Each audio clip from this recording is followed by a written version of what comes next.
Sushruta for NEET is now available on the Google Play Store. Try it out for free.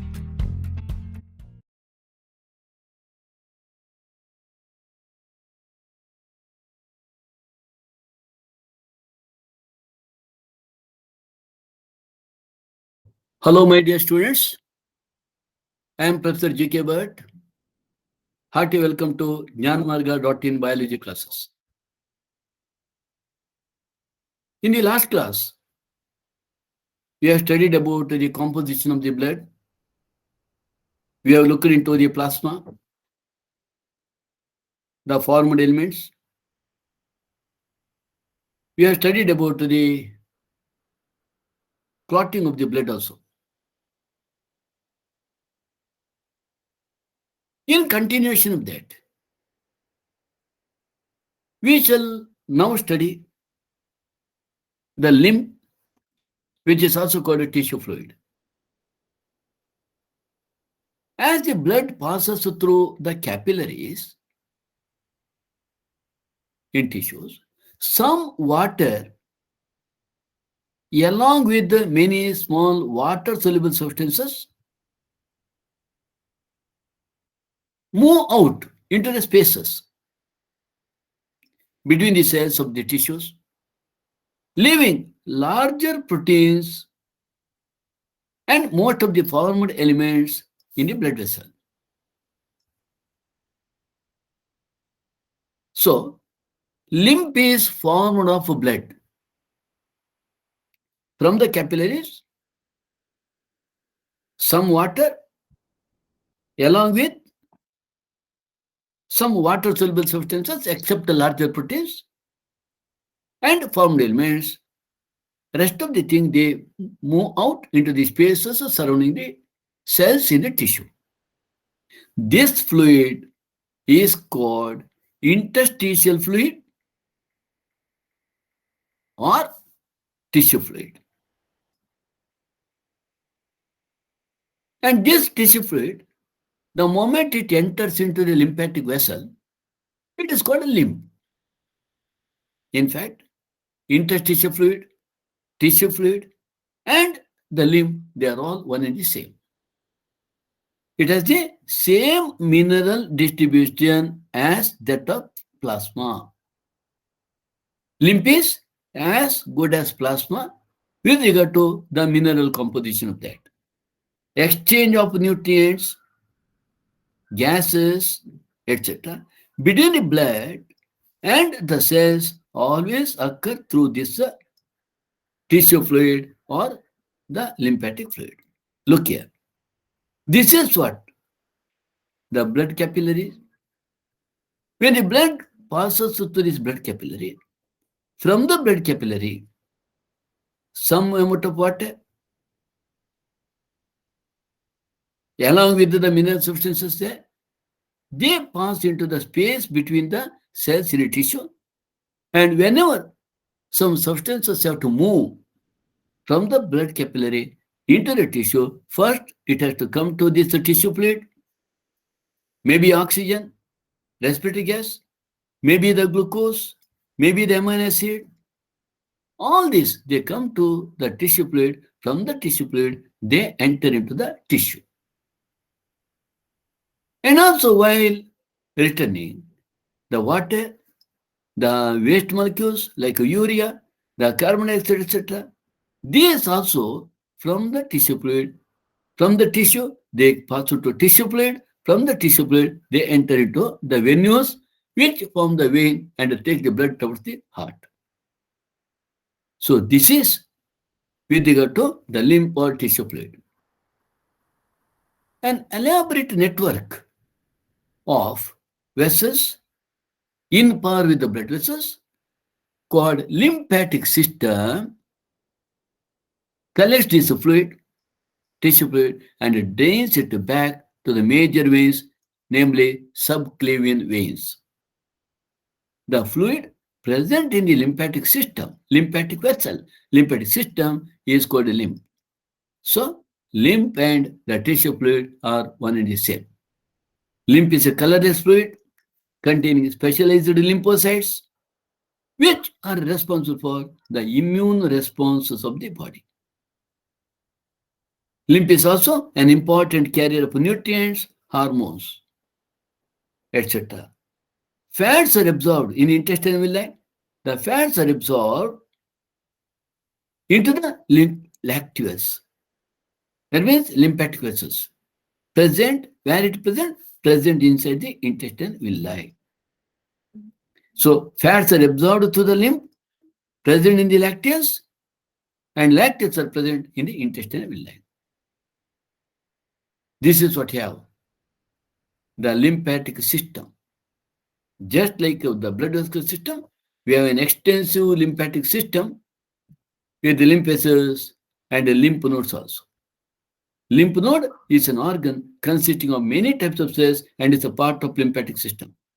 Lymph nodes are found all through the body and act as filters or traps for foreign particles. In fact, it is a lymph node where the lymphocytes they fight against these microbes or pathogens, whatever that enter into our body.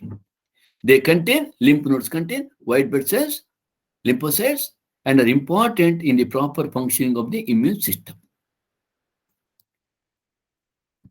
Now, let us take up circulatory pathways. As you have studied before, or as you are aware, the circulatory system is of two types: open circulatory system and closed circulatory system. Open and closed circulatory system. In the open circulatory system, blood does not flow inside the blood vessel. On the other hand, the body spaces get filled with the blood. And this blood, it drains all the organs inside the body. In the open circulatory system, which is seen or which is present in arthropods and molluscs, the blood is pumped by the heart that passes through large vessels into open spaces or body cavities called sinuses. We come across open circulatory system in arthropods and molluscs. Your prawns, crabs, cockroaches, scorpions, spiders, all these show open circulatory system. Even the molluscs show open circulatory system. It is present in arthropod molluscs, in which blood pumped by the heart passes through the large vessels into open spaces or body cavities called sinuses. In contrast to this open circulatory system, we come across closed circulatory system in annelids and chordates. Annelids and chordates have a closed circulatory system wherein the blood pumped by the heart is always circulated through a closed network of blood vessels. Blood is pumped to the blood vessels. And through the blood vessels, the blood is carried to the different parts of the body. No doubt, this pattern, closed blood vessel system, is considered to be more advantageous as the flow of fluid can be more precisely regulated. In the open circulatory system, the blood is just drained in one particular part of the body, and from there it is leaked to all the inner cavities, whatever you come across inside the body. In the closed blood vessel system, in the closed circulatory system, blood is taken to that a particular organ, particular part of the body. Whenever we do exercise, the blood is taken directly to the leg muscles or the muscles of the hand. Whenever we finish our dinner or lunch, more blood is supplied to the alimentary canal to process with the digested food. So in this way, in this closer circulatory system, there is a precise regulation of the flow of blood. This is what here, the open circulatory system as seen in the insects. See, this is the heart, dorsal heart, dorsal heart. Through one of the artery, one vessel, it is drained here in head region. From the head sinus, the blood starts flowing into the neurosinus, present in ventral part of the body. From there, it is made to pass or flow to the visceral sinus in the body. Then it is made to pass into that of the space surrounding the heart. From there, it is made to flow through the heart to the anterior part. So this is what you would come across in the open circulatory system. In the closer circulatory system, the blood flows inside definite blood vessels. Right? So here there are different spaces. Neurosinus, visceral sinus, sinus means a space. Pericardial sinus, space outside the heart. Then head sinus. But here the blood flows through the definite blood vessels. All vertebrates possess a muscular heart of many chambers. In fishes, there is a heart of 2 chambers. Fish heart is a 2-chambered. With one auricle or atrium, it is also known as auricle, and one ventricle. Fishes possess a 2-chambered heart. Look here. This is one chamber, atrium, and this is another chamber, ventricle. Auricle, ventricle. Atrium, auricle is also called atrium. The same thing. This is a dissected open body of the shark, showing you what you see in the background here.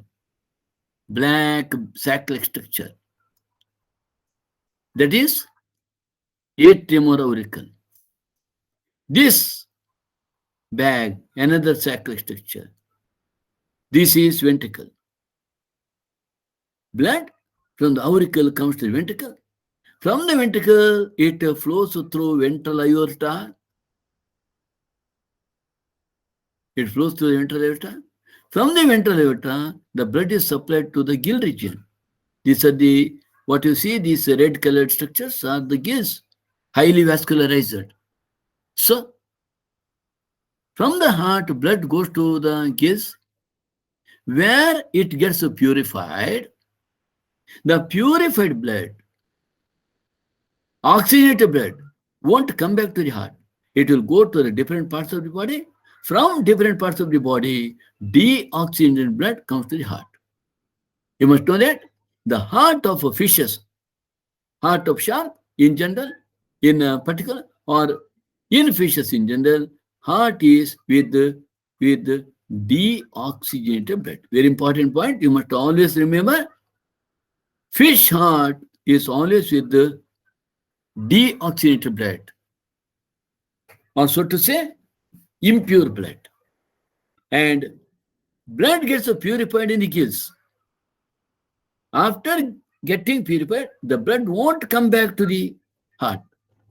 During the one complete course of movement through the heart, blood flows only once.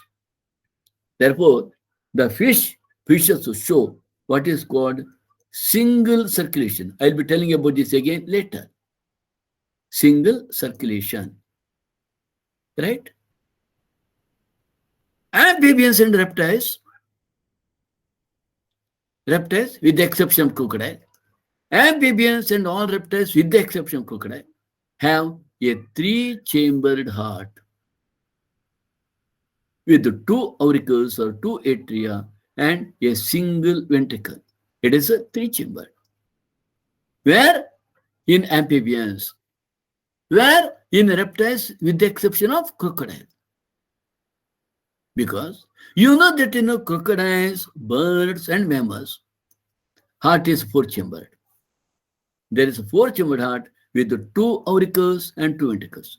In amphibians and reptiles, heart is a three-chambered with two auricles or two atria and one ventricle. Let us see that. Look here. This is heart of a frog. And these are the two auricles. Left auricle, right auricle. And this is only one ventricle that we have. Heart is a three-chambered. This is the LS, longitudinal section of the heart of a frog. Two-chambered. One auricle, right auricle here, right atrium, and left atrium.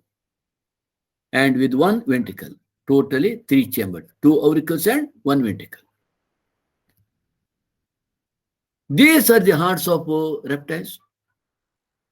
You can see in lizards, we have here right atrium, left atrium, and this is one ventricle, left ventricle, right ventricle. But it is not completely four-chambered because still there is opening. You can see that opening. In lizards, snakes, and in turtle, heart is always said to be three-chambered or incompletely four-chambered. But in crocodile, heart is completely four-chambered. There is a separation of the right and the left ventricle completely. This is the heart of birds, four-chambered, two auricles and two ventricles. And heart of humans, four-chambered with two auricles and two ventricles.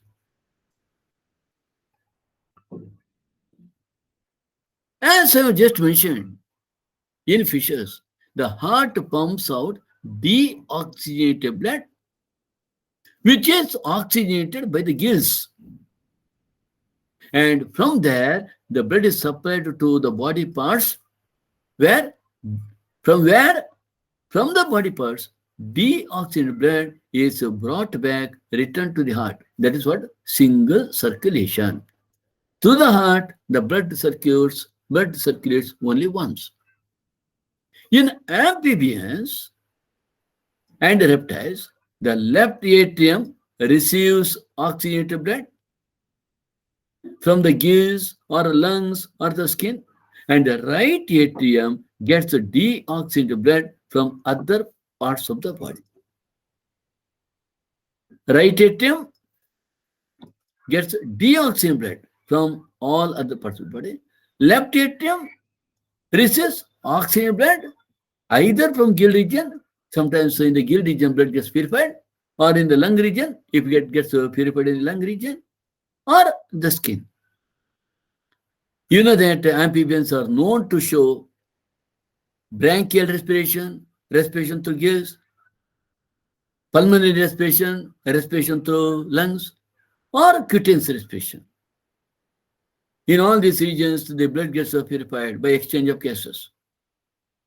So such a blood from these organs returns back to the left atrium in case of amphibians. However, in amphibian reptiles, there is some mixing up of the blood. They get mixed up in the single ventricle. There is some amount of mixing of the blood in a single ventricle, which pumps out mixed blood, pumps out mixed blood to the lungs for purification, or from other part to the different parts of the body. So that is what is called incomplete double circulation. I shall touch upon this point again in the part later. In birds and mammals, oxygenated blood and deoxygenated blood Oxygenated blood means pure. Deoxygenated blood means impure. But we do not use the term pure and impure. We always call oxygenated and deoxygenated blood. In birds and mammals, oxygenated and deoxygenated blood received by the left and right atria, right and left and right atria, respectively, passes onto the ventricles of the same side. Oxygen blood is received into the right atrium. Deoxygen blood is oxygen blood is received into the uh, left atrium, and deoxygen blood is received into the right atrium. From there, they enter into the ventricles of the same side. The ventricles pump the blood, pump it out without any mixing up. In birds and mammals, no mixing up of the blood. That is, two separate circulatory pathways are present in birds and mammals, and these animals have what is called double circulation. Once from the heart, the blood goes to the lungs, it gets purified there, the oxygenated blood comes back to the heart, from the heart, the blood goes to different parts of the body, and therefore we have two types of circulation there, double circulation. Now let us study the circulatory system in humans. We are looking to our own circulatory system. Right? So, human circulatory system, otherwise called blood vascular system, consists of a muscular chambered heart. Heart is muscular. Not only that, the human circulatory system or blood vascular system consists of a muscular chambered heart, a network of closed branching blood vessels like arteries and veins, and blood. There's a fluid which is circulating. So, human circulatory system consists of muscular heart, blood vessels, and blood. The heart is mesodermally derived organ. Always you should know which organ of our body is derived from which of the germ layers. Whether the organ is derived from ectoderm or mesoderm or endoderm. Heart is mesodermally derived organ and is situated in the thoracic cavity, in between the two lungs, slightly tilted to the left side in its lower side. How big is your heart? It is about the size of clenched fist. Our heart is protected by double-walled membranous bag called pericardium. And in between the pericardium, we have the pericardial fluid. So, heart is protected by double-walled membranous pericardium enclosing pericardial fluid.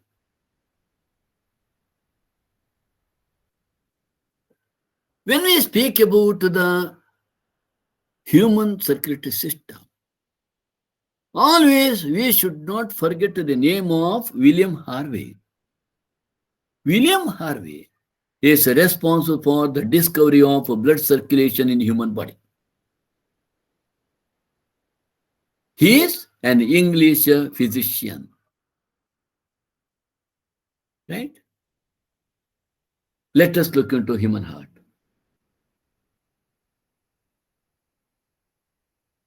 In humans, men have big heart. Men have big heart which weighs about 300 grams. Whereas the heart of women weighs about 200 grams only. When I say men have big heart, I'm not undermining women, just for the sake of little bit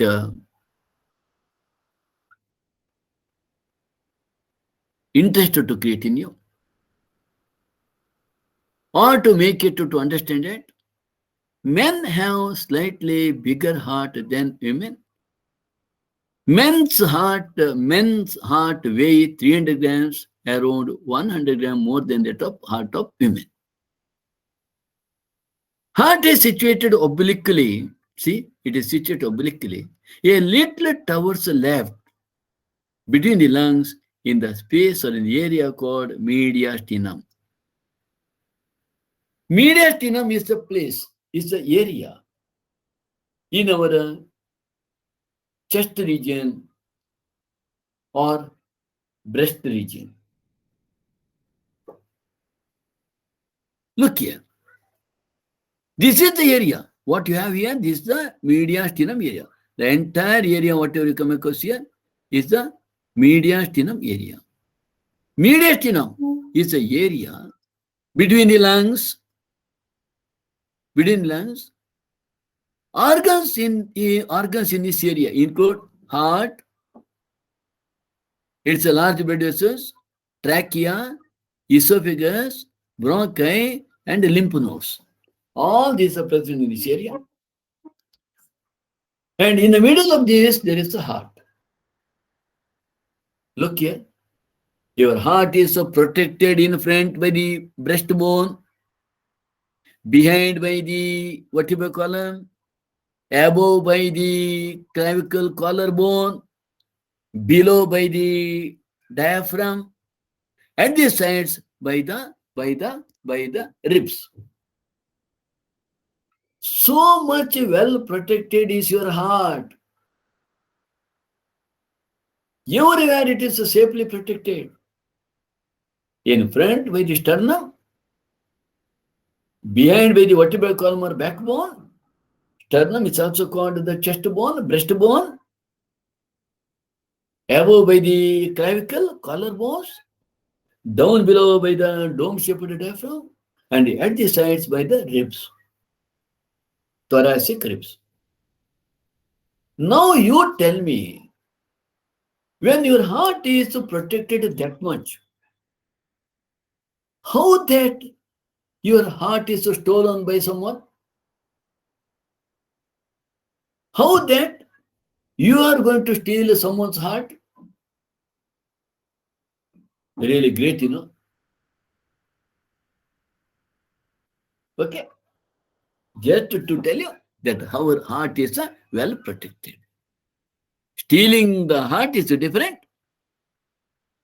and the protection of the heart is different. What is that heart? Many times we say, a good-hearted man. What do you mean by that? What is the meaning of the good heart? Is there any bad heart? If at all you ask me the question, what is the mind? Where is the mind? Is it that the mind? Is that mind is present inside the brain, or mind is present inside the heart? Goodness. If at all goodness is related to the heart, then what is this goodness? What is his mind? What is that bad quality and all? So if at all you ask me what is the mind, mind is there in each and every part of the body. It is your feeling. It is your thought. In this, all organs have their own contribution. As I told you, your heart is covered by a double-layered pericardium, inside which we come across pericardial fluid. It protects the heart. You can recall all our delicate parts inside our body, all our delicate organs inside our body, they are well protected by the layer of connective tissue. Your brain is protected with the covering of a meninges. Heart is protected by pericardium. Lung is protected by that of the pleura. Liver is protected with the Grison's capsule. Kidney is protected with the renal capsule. In this way, every part of our body, they are well protected by the connective tissue covering. Our heart has 4 chambers. 2 relatively small upper chambers called atria. Atria are also called auricles. And 2 larger lower chambers called ventricles. Altogether, we have 4 chambers. Look here. This is what you have, the right atrium, left atrium,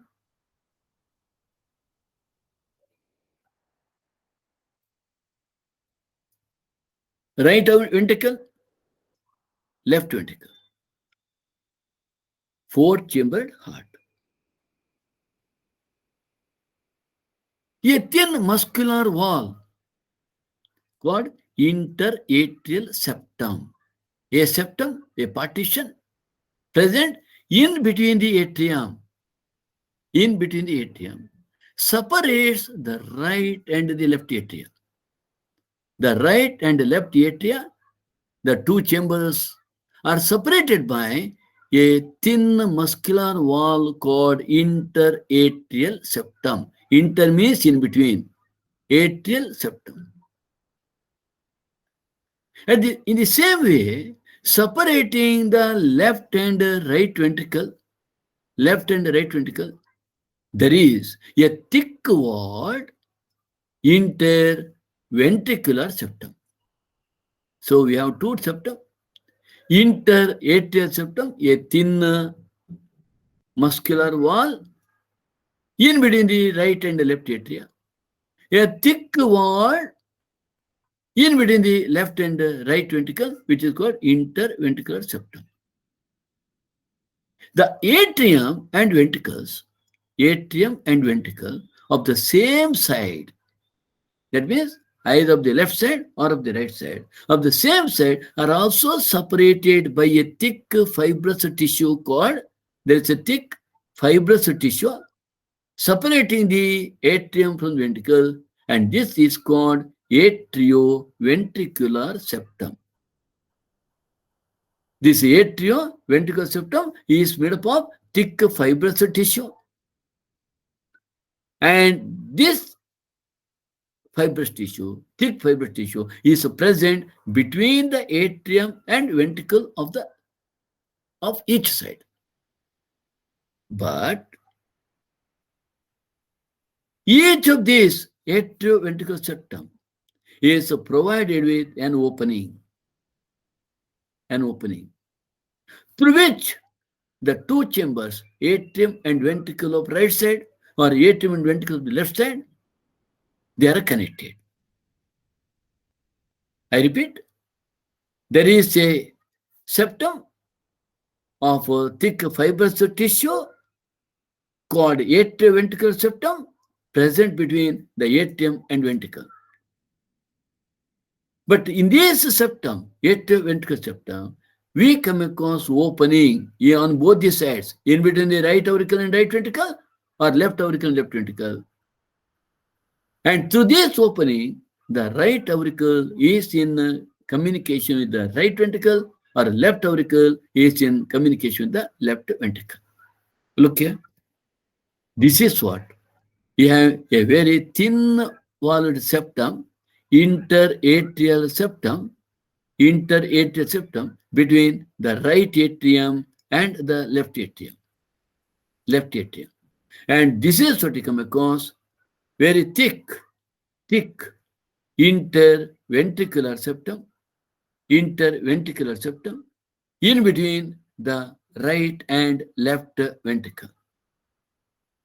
And this is the fibrous tissue septum, which is in the whole fibrous tissue septum, interauriculoventricular septum, This is interauriculoventricular septum, and in this interauriculoventricular septum, interauriculoventricular or atrioventricular septum, in this interauriculoventricular septum, there is opening through which the right auricle is in communication with the right ventricle, or left auricle is in communication with the left ventricle. The opening between the right atria and right ventricle, we have seen that there is opening between the right atrium and ventricle is guarded by a wall with the 3 muscular flaps or cusps, and this wall is called tricuspid wall. The aperture between the right atrium and right ventricle, right auriculoventricular aperture or atrioventricular aperture, is guarded by a tricuspid wall, and this wall is formed of 3 cusps or 3 muscular flaps. In the same way, the opening between the left atrium and the left ventricle, atrioventricular aperture, is also guarded by a wall called bicuspid wall, which is otherwise called mitral wall. So you have tricuspid wall on the right side between the right auricle and the right ventricle, and a bicuspid wall or mitral wall on the left side between the left auricle and left ventricle. The openings of the right and left ventricles, opening of the right and left ventricles into the pulmonary artery and the aorta, respectively, are provided with what is called semilunar valves.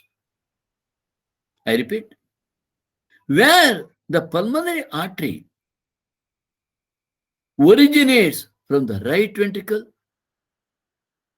there is one semilunar valve. The aorta, which arises from the left ventricle, there is also a semilunar valve. We come across semilunar valves, half-moon shaped valves, at the origin of the pulmonary artery and at the origin of the aorta. Pulmonary artery arises from the right ventricle and aorta arises from the left ventricle. Where they arise, there we have semilunar valves. Semilunar valves. Whatever the valves you have heard about now, tricuspid wall, bicuspid wall, tricuspid wall on the right side of the heart, in between the right auricle and the right ventricle, bicuspid wall on the left side of the heart, in between the left auricle and left ventricle, and the semilunar valves where pulmonary artery and aorta arise. In all these places, the walls of the heart allow the flow of blood only in one direction. That is, from the right auricle to right ventricle, left auricle to left ventricle, or right auricle to the pulmonary artery, or right ventricle to the pulmonary artery, or left ventricle to the aorta. The walls in the heart allows the flow of blood in only one direction, from the atria to the ventricles, or from the ventricles to the pulmonary artery or aorta. These walls prevent any backward flow. They never allow the backward flow of blood.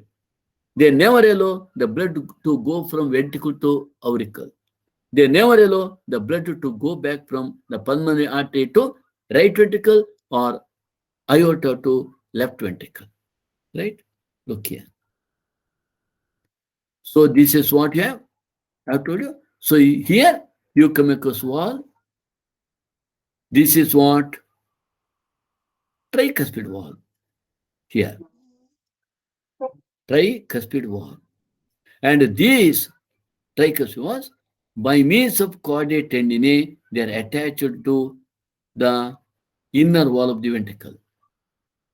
Chordae tendineae. Here you have bicuspid walls. Bicuspid walls. So here the blood flows from auricle to right ventricle, left auricle to left ventricle. Then You come across this pulmonary artery to take the blood from right ventricle to blood from right ventricle to right ventricle enters into pulmonary artery. Or from the left ventricle, the blood goes to that of aorta. So we come across a semilunar valves here. We come across semilunar valves which arises from the left ventricle. So through all these valves, blood can flow in only one direction. Auricles to ventricles. Ventricles to pulmonary artery or aorta. Right? Now we have to see how that the flow of blood in the heart is regulated. The entire heart is made up of cardiac muscles.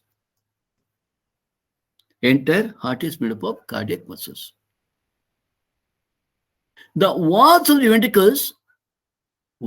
ventricles are much thicker than that of atria. Wall, it is not wall, it is walls. Much thicker than that of atria. If the walls of the atria is 2 to 3 mm in thickness, 2 to 3 mm thickness, wall of the atria, the wall of right ventricle, wall of the right ventricle is if this is 2 to 3, that will be about 4 to 5 mm in thickness. And that of the left ventricle will be about 7 to 8 mm in thickness. I shall repeat. If the wall of the atria is about 2 mm in thickness, 2 mm in thickness, wall of the atria, the wall of the right ventricle will be about 4 to 5 mm thickness or around 4 mm thickness, and wall of the left ventricle is about 7 to 8 mm in thickness. Because there is always more stress on the left ventricle. Left ventricle has to pump the blood into aorta. In the heart, a specialized cardiac musculature, specialized set of cardiac musculature called nodal tissue is also distributed in the heart.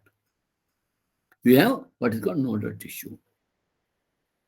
And these nodal tissues are responsible for the contraction and relaxation of the wall of the heart. A patch of this tissue, a patch of this nodal tissue is present in the right upper corner of the right atrium, and this is called sinoatrial node or sinoauricular node or simply SAN. I repeat, there is a patch of nodal tissue. There is a patch of muscular tissue present at the right upper corner of right atrium. I'll show that. Right upper corner of right atrium, and this patch is called sinoatrial node or sinoauricular node or SAN, where the heartbeat is supposed to originate. Another mass of this tissue is seen in the lower left corner of the right atrium. Here, right upper corner of the right atrium. Here, lower left corner of the right atrium. Close to the atrioventricular septum. Atrioventricular septum is between atrium and ventricle, called atrioventricular node, or also called AVN. I said about two nodal tissues, SAN, sinoatrial node, and AVN, atrioventricular node. Look here. This is what you have on the right corner of the right atrium, sinoatrial node or SAN. This is what you have on the left corner near to the atrioventricular septum.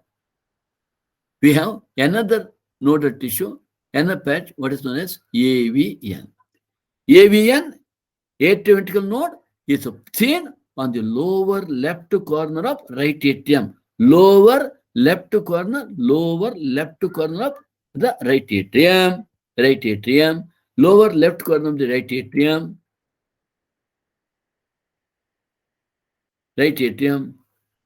close to the atrioventricular septum. And this is called AVN or atrioventricular node or auriculoventricular node. Right?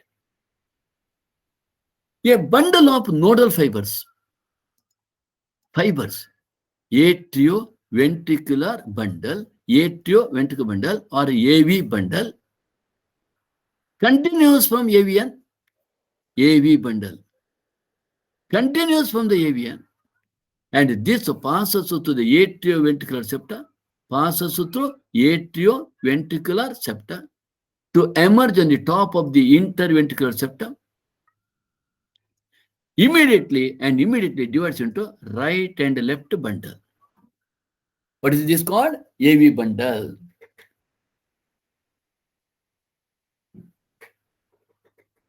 AV bundle or bundle of His. So arising from the AVN, atrioventricular node, which is situated on the lower left corner of right atrium near atrioventricular septum, it continues and passes through the atrioventricular septum and comes out of that on the top of the interventricular septum and immediately divides into right and left bundle.